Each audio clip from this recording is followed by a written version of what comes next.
El Coco. Stephen King. Audiocuento editado por Juan Pablo Flores Montaño. Para Cuentos Extraños.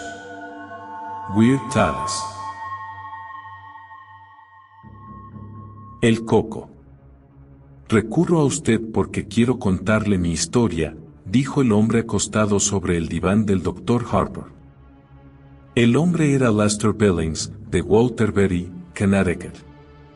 Según la ficha de la enfermera Vickers, tenía 28 años, trabajaba para una empresa industrial de Nueva York, estaba divorciado y había tenido 3 hijos. Todos muertos. No puedo recurrir a un cura porque no soy católico. No puedo recurrir a un abogado porque no he hecho nada que deba consultar con él. Lo único que hice fue matar a mis hijos. De uno en uno. Los maté a todos. El Dr. Harper puso en marcha el magnetófono. Billings estaba duro como una estaca sobre el diván, sin darle un ápice de sí. Sus pies sobresalían, rígidos, por el extremo. Era la imagen de un hombre que se sometía a una humillación necesaria. Tenía las manos cruzadas sobre el pecho, como un cadáver. Sus facciones se mantenían escrupulosamente compuestas. Miraba el simple cielo raso, blanco, de paneles, como si por su superficie desfilaran escenas e imágenes. ¿Quiere decir que los mató realmente, o no? Un movimiento impaciente de la mano. Pero fui el responsable. Denny en 1967. Sherai en 1971. Y Andy este año. Quiero contárselo. El Dr. Harper no dijo nada. Le pareció que Billings tenía un aspecto demacrado y envejecido. Su cabello raleaba, su tez estaba pálida.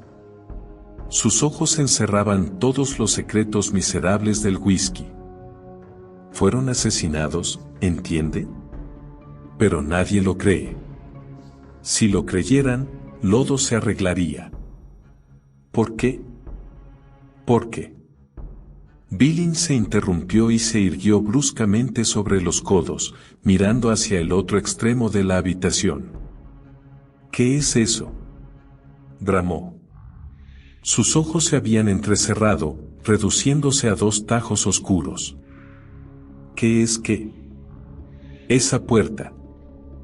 El armario empotrado, respondió el Dr. Harper. Donde cuelgo mi abrigo y dejo mis chanclos. Ábralo.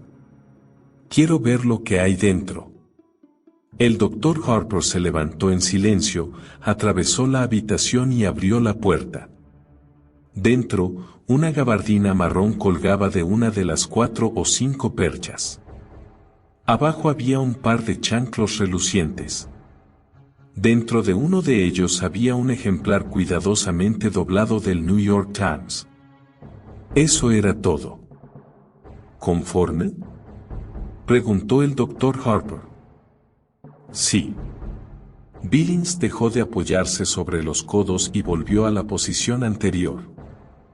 Decía, manifestó el Dr. Harper mientras volvía a su silla, que si se pudiera probar el asesinato de sus 3 hijos, todos sus problemas se solucionarían. ¿Por qué? Me mandarían a la cárcel, explicó Billings inmediatamente. Para toda la vida. Y en una cárcel uno puede ver lo que hay dentro de todas las habitaciones. Todas las habitaciones. Sonrió a la nada. ¿Cómo fueron asesinados sus hijos? No trate de arrancármelo por la fuerza. Billings se volvió y miró a Harper con expresión aviesa. Se lo diré, no se preocupe. No soy uno de sus chalados que se pasean por el mundo y pretenden ser Napoleón o que justifican haberse aficionado a la heroína porque la madre no los quería. Sé que no me creerá. No me interesa. No importa. Me bastará con contárselo. Muy bien. El doctor Harper extrajo su pipa. Me casé con Rita en 1965. Yo tenía 21 años y ella 18. Estaba embarazada. Ese hijo fue Denny. Sus labios se contorsionaron para formar una sonrisa gomosa, grotesca, que desapareció en un abrir y cerrar de ojos. Tuve que dejar la universidad y buscar empleo, pero no me importó. Los amaba a los dos. Éramos muy felices. Rita volvió a quedar embarazada poco después del nacimiento de Denny, y Cheryl vino al mundo en diciembre de 1966. Andy nació en el verano de 1969, cuando Denny ya había muerto. Andy fue un accidente. Eso dijo Rita. Aseguró que a veces los métodos anticonceptivos fallan. Yo sospecho que fue más que un accidente. Los hijos atan al hombre, usted sabe. Eso les gusta a las mujeres, sobre todo cuando el hombre es más inteligente que ellas. ¿No le parece? Harper emitió un gruñido neutro. Pero no importa. A pesar de todo los quería. Lo dijo con tono casi vengativo, como si hubiera amado a los niños para castigar a su esposa. ¿Quién mató a los niños?, preguntó Harper. El Coco, respondió inmediatamente Lester Billings. El Coco los mató a todos. Sencillamente, salió del armario y los mató. Se volvió y sonrió. Claro, usted cree que estoy loco. Lo leo en su cara. Pero no me importa. Lo único que deseo es desahogarme e irme. Le escucho, dijo Harper. Todo comenzó cuando Denny tenía casi 2 años y Cheryl era apenas un bebé. Denny empezó a llorar cuando Rita lo tenía en la cama. Verá, teníamos un apartamento de 2 dormitorios. Cheryl dormía en una cuna, en nuestra habitación. Al principio pensé que Denny lloraba porque ya no podía llevarse el biberón a la cama. Rita dijo que no nos obstináramos, que tuviéramos paciencia, que le diéramos el biberón y que él ya lo dejaría solo. Pero así es como los chicos se echan a perder. Si eres tolerante con ellos los malcrías. Después te hacen sufrir. Se dedican a violar chicas, ¿sabe?, o empiezan a drogarse. O se hacen maricas. ¿Se imagina lo horrible que es despertar una mañana y descubrir que su chico, su hijo varón, es marica? Sin embargo, después de un tiempo, cuando vimos que no se acostumbraba, empecé a acostarle yo mismo.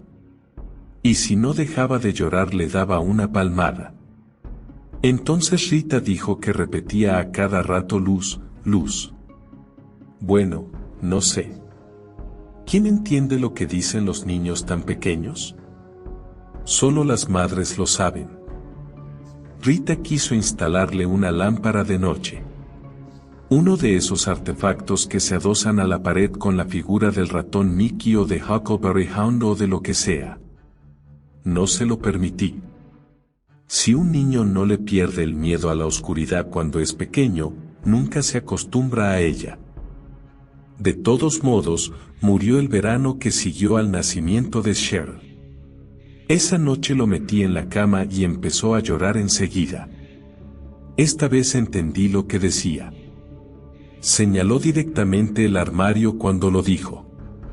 El Coco, gritó. El Coco, papá.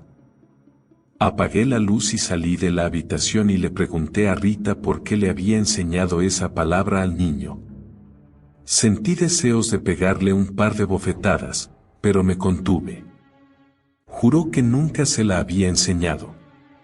La acusé de ser una condenada embustera. Verá, ese fue un mal verano para mí. Solo conseguí que me emplearan para cargar camiones de Pepsi-Cola en un almacén y estaba siempre cansado. Cheryl se despertaba y lloraba todas las noches y Rita la tomaba en brazos y gimoteaba. Le aseguro que a veces tenía ganas de arrojarlas a las dos por la ventana. Jesús, a veces los mocosos te hacen perder la chaveta. ¿Podrías matarlos?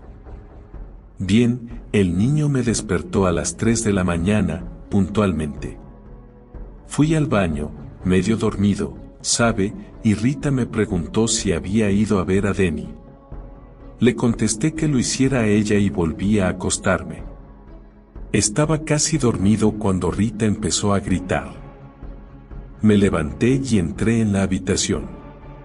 El crío estaba acostado boca arriba, muerto. Blanco como la harina excepto donde la sangre se había acumulado, por efecto de la gravedad.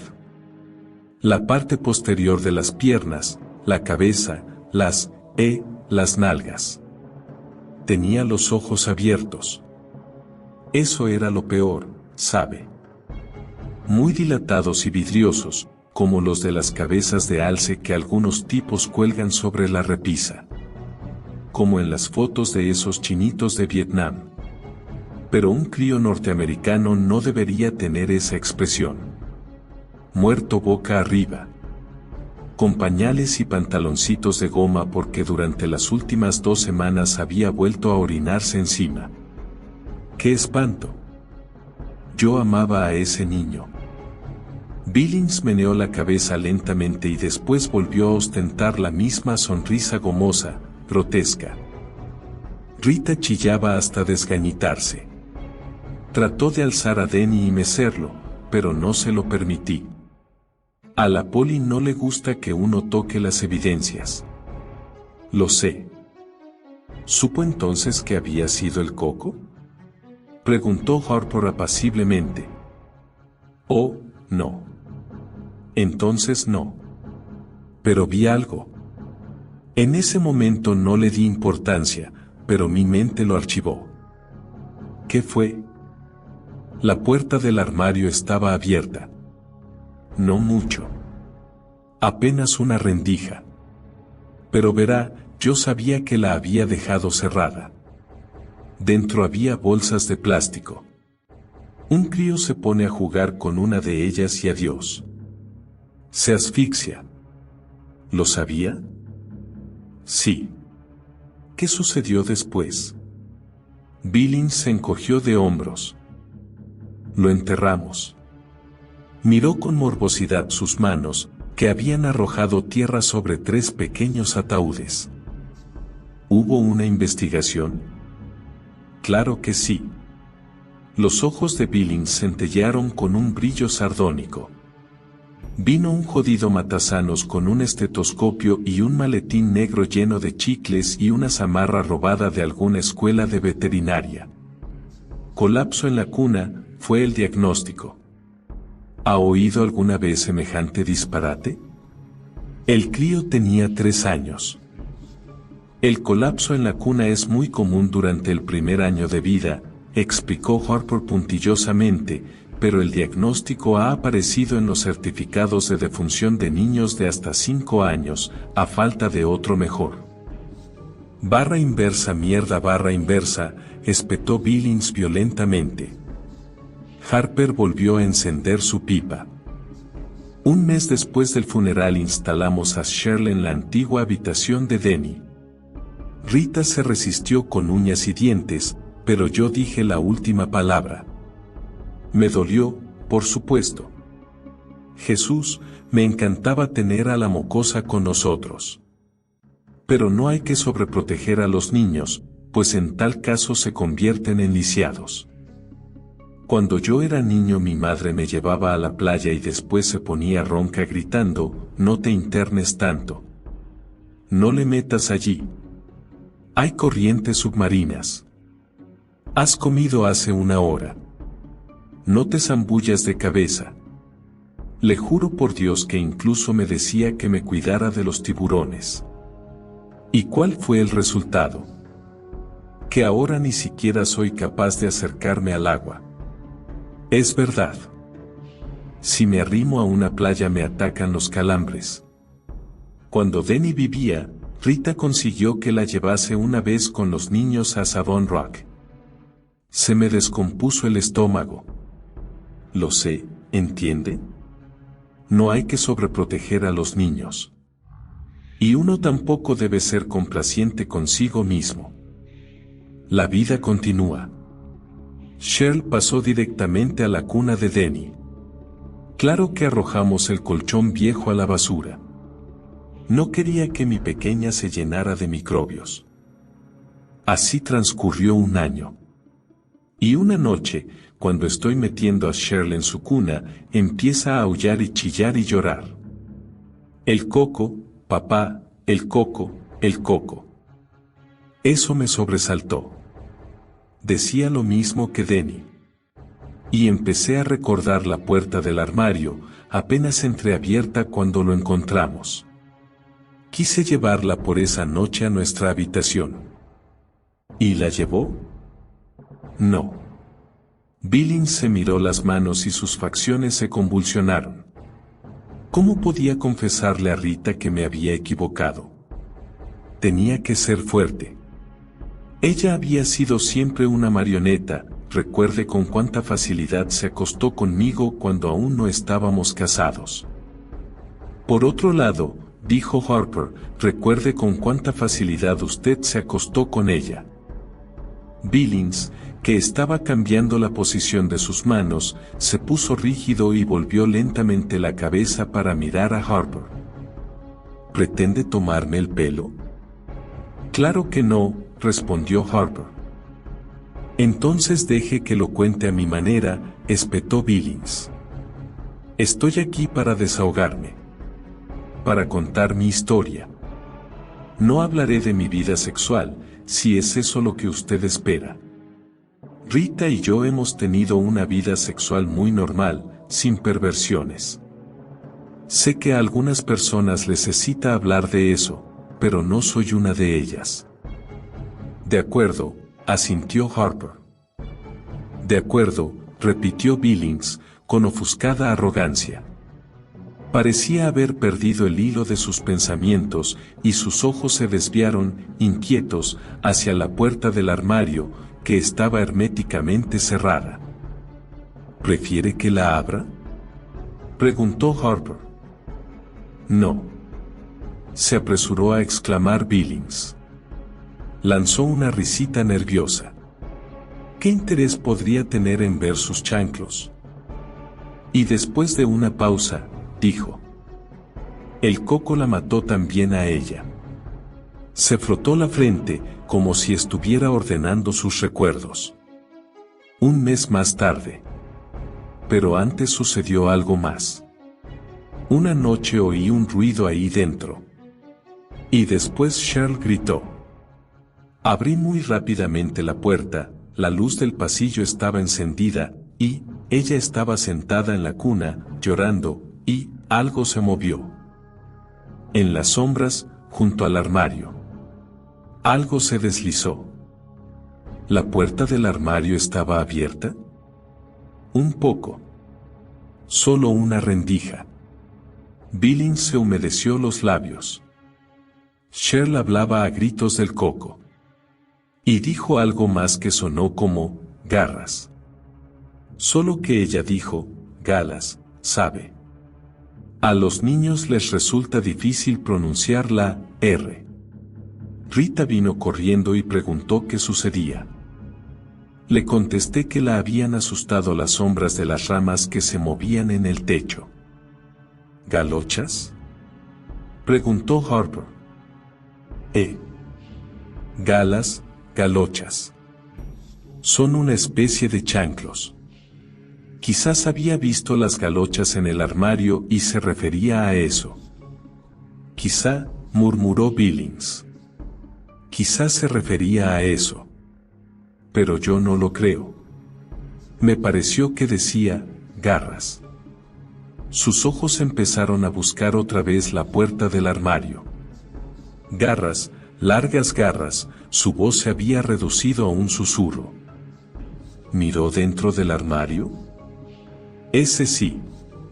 Las manos de Billings estaban fuertemente entrelazadas sobre su pecho, tan fuertemente que se veía una luna blanca en cada nudillo.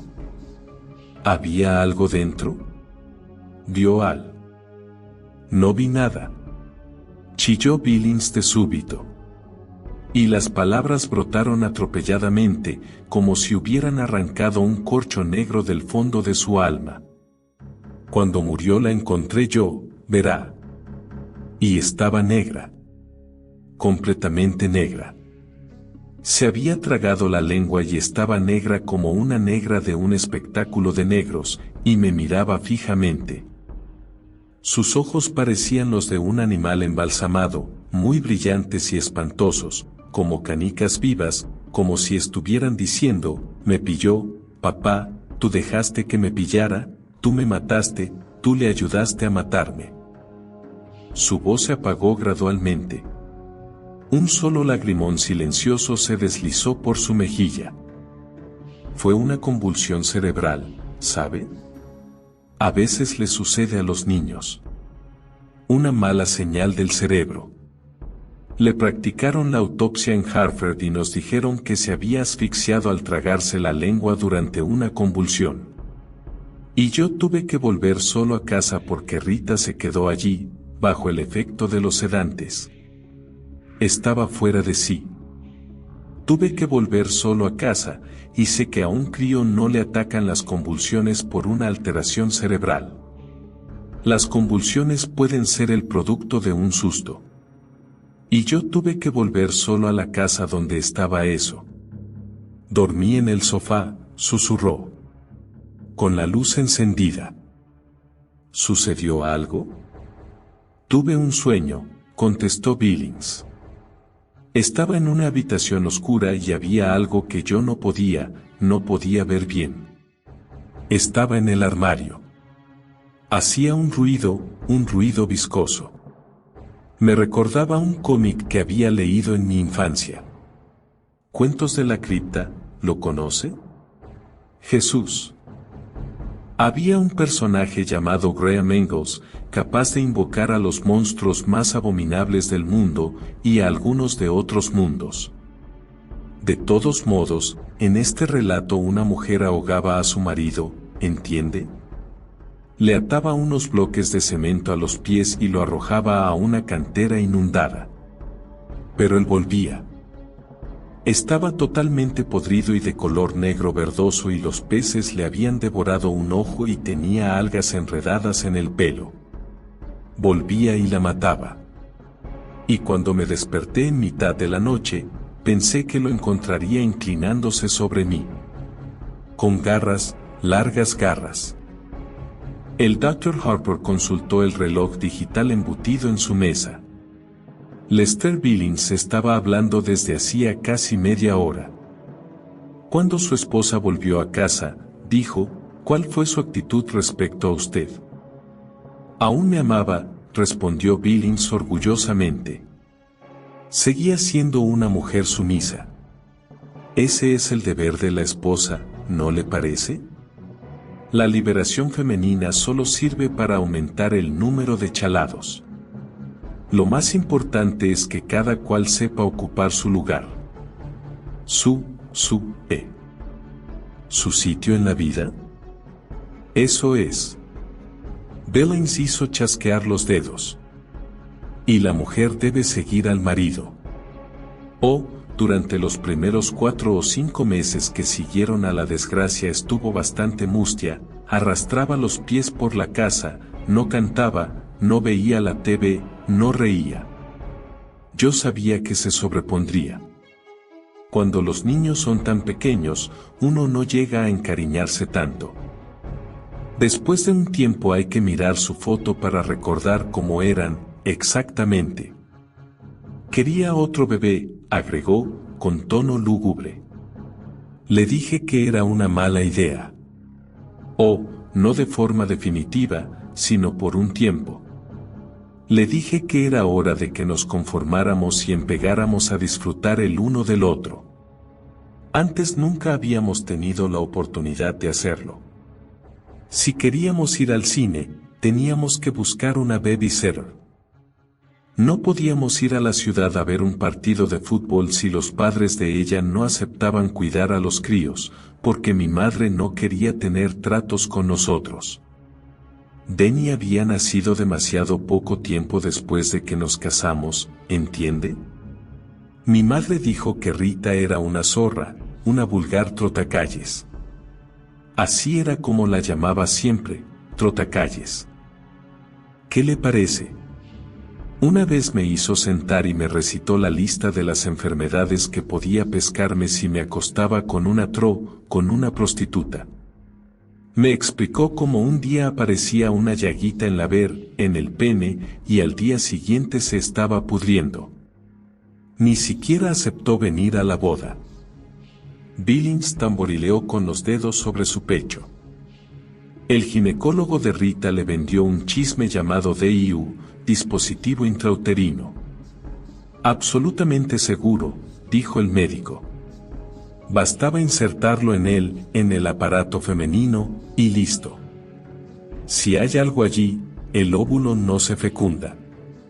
Ni siquiera se nota. Dirigió la mirada al techo y sonrió con lúgubre dulzura. Ni siquiera sabes si está allí. Y al año siguiente volvió a quedar embarazada. Vaya seguridad absoluta. Ningún método anticonceptivo es perfecto, explicó Harper. La píldora solo lo es en el 98% de los casos. El DIU puede ser expulsado por contracciones musculares, por un fuerte flujo menstrual y, en casos excepcionales, durante la evacuación. Sí. O la mujer se lo puede quitar. Es posible. ¿Y entonces qué? Empieza a tejer prendas de bebé, canta bajo la ducha, y come encurtidos como una loca. Se sienta sobre mis rodillas y dice que debe ser la voluntad de Dios. Mierda. ¿El bebé nació al finalizar el año que siguió a la muerte de Cheryl? Exactamente. Un varón. Le llamó Andrew Lester Billings. Yo no quise tener nada que ver con él, por lo menos al principio. Decidí que puesto que ella había armado el jaleo, tenía que apañársela sola. Sé que esto puede parecer brutal, pero no olvide cuánto había sufrido yo. Sin embargo, terminé por cobrarle cariño, ¿sabe? Para empezar, era el único de la carnada que se parecía a mí. Denny guardaba parecido con su madre, y Shirley no se había parecido a nadie, excepto tal vez a la abuela Ann. Pero Andy era idéntico a mí. Cuando volvía de trabajar iba a jugar con él. Me cogía solo el dedo y sonreía y gorgoteaba. A las 9 semanas ya sonreía como su papá. ¿Cree lo que le estoy contando? Y una noche, hete aquí que salgo de una tienda con un móvil para colgar sobre la cuna del crío. Yo siempre he pensado que los críos no valoran los regalos hasta que tienen edad suficiente para dar las gracias. Pero ahí estaba yo, comprándole un chisme ridículo, y de pronto me di cuenta de que lo quería más que a nadie. Ya había conseguido un nuevo empleo, muy bueno, vendía taladros de la firma, Cluer & Sons. Había prosperado mucho y cuando Andy cumplió 1 año nos mudamos a Waterbury. La vieja casa tenía demasiados malos recuerdos. Y demasiados armarios. El año siguiente fue el mejor para nosotros. Daría todos los dedos de la mano derecha por poder vivirlo de nuevo. Oh, aún había guerra en Vietnam, y los hippies seguían paseándose desnudos, y los negros vociferaban mucho, pero nada de eso nos afectaba. Vivíamos en una calle tranquila, con buenos vecinos. Éramos felices, resumió. Sencillamente. Un día le pregunté a Rita si no estaba preocupada. Usted sabe, dicen que no hay 2 sin 3. Contestó que eso no se aplicaba a nosotros.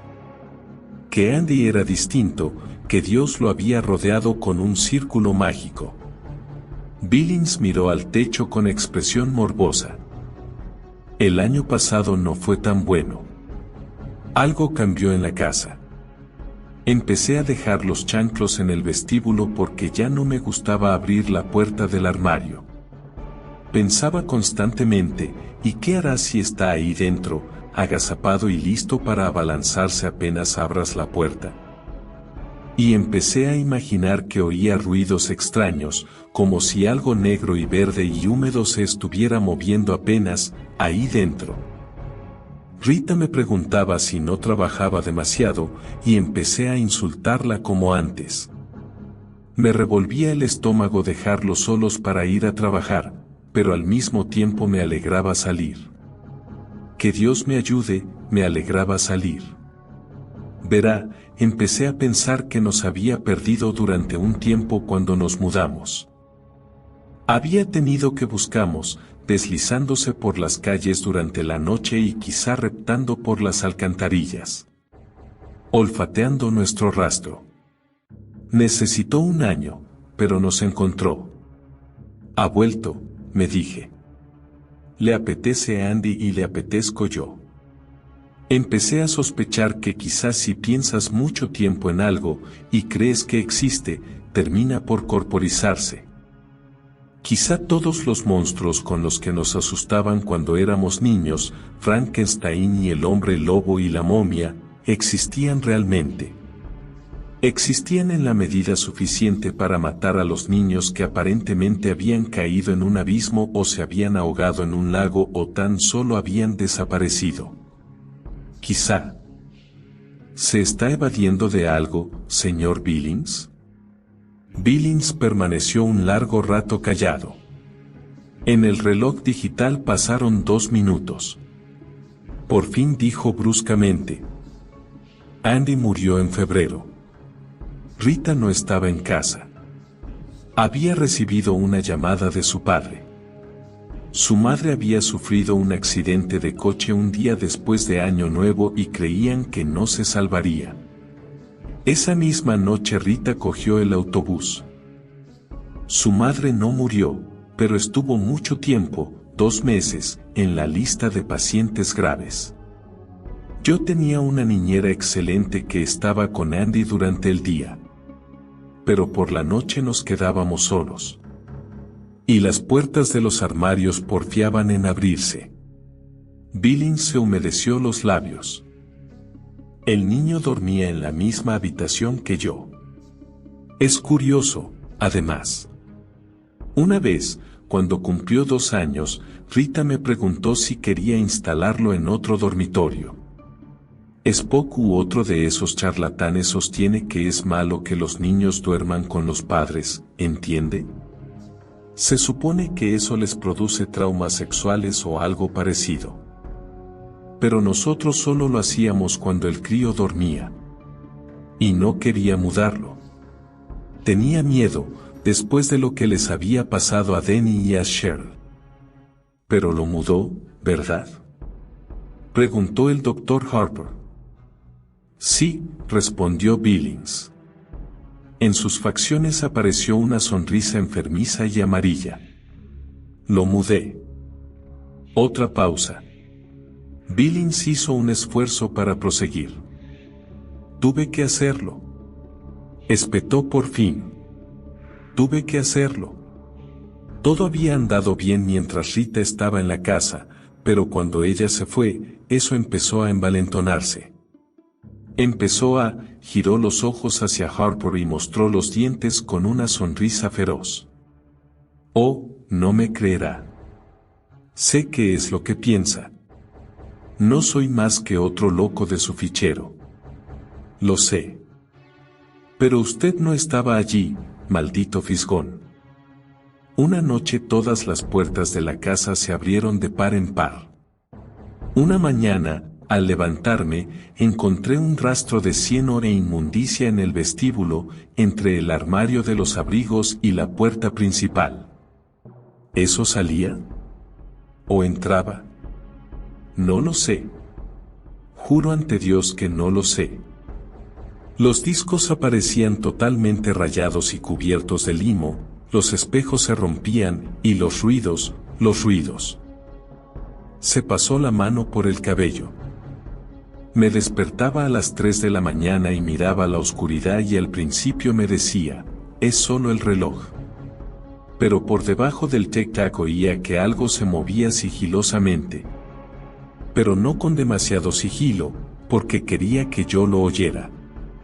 Era un deslizamiento pegajoso, como el de algo salido del fregadero de la cocina. O un chasquido seco, como el de garras que se arrastraran suavemente sobre la baranda de la escalera. Y cerraba los ojos, pensando que si oírlo era espantoso, verlo sería.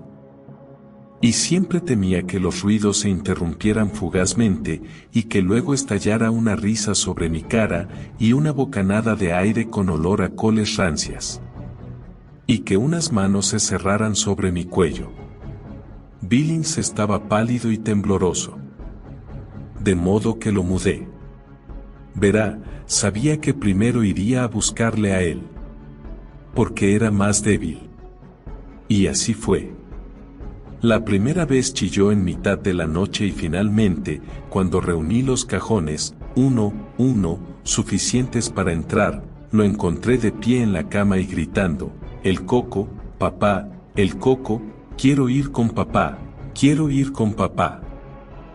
La voz de Billings sonaba atiplada, como la de un niño. Sus ojos parecían llenar toda su cara. Casi dio la impresión de haberse encogido en el diván. Pero no pude. El tono atiplado infantil perduró. No pude. Y una hora más tarde oí un alarido. Un alarido sobrecogedor, gorgoteante. Y me di cuenta de que le amaba mucho porque entré corriendo, sin siquiera encender la luz. Corrí, oh, Jesús, María y José, le había atrapado. Le sacudía como un perro sacude un trapo y vi algo con unos repulsivos hombros encorvados y una cabeza de espantapájaros y sentí un olor parecido al que despide un ratón muerto en una botella de gaseosa y oí. Su voz se apagó y después recobró el timbre adulto. Oí cómo se quebraba el cuello de Andy. La voz de Billings sonó fría y muerta. Fue un ruido semejante al del hielo que se quiebra cuando uno patina sobre un estanque en invierno. ¿Qué sucedió después? Oh, eché a correr, respondió Billings con la misma voz fría, muerta. Fui a una cafetería que estaba abierta durante toda la noche. ¿Qué le parece esto, como prueba de cobardía? Me metí en una cafetería y bebí 6 tazas de café. Después volví a casa. Ya amanecía. Llamé a la policía aún antes de subir al primer piso. Estaba tumbado en el suelo mirándome. Acusándome. Había perdido un poco de sangre por una oreja. Pero solo una rendija. Se cayó. Harper miró el reloj digital.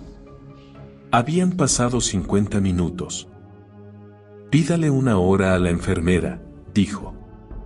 ¿Los martes y jueves? Solo he venido a contarle mi historia, respondió Billings. Para desahogarme. Le mentí a la policía, ¿sabe? Dije que probablemente el crío había tratado de bajar de la cuna por la noche y se lo tragaron. Claro que sí. Eso era lo que parecía. Un accidente, como los otros. Pero Rita comprendió la verdad. Rita comprendió, finalmente. Se cubrió los ojos con el antebrazo derecho y empezó a sollozar.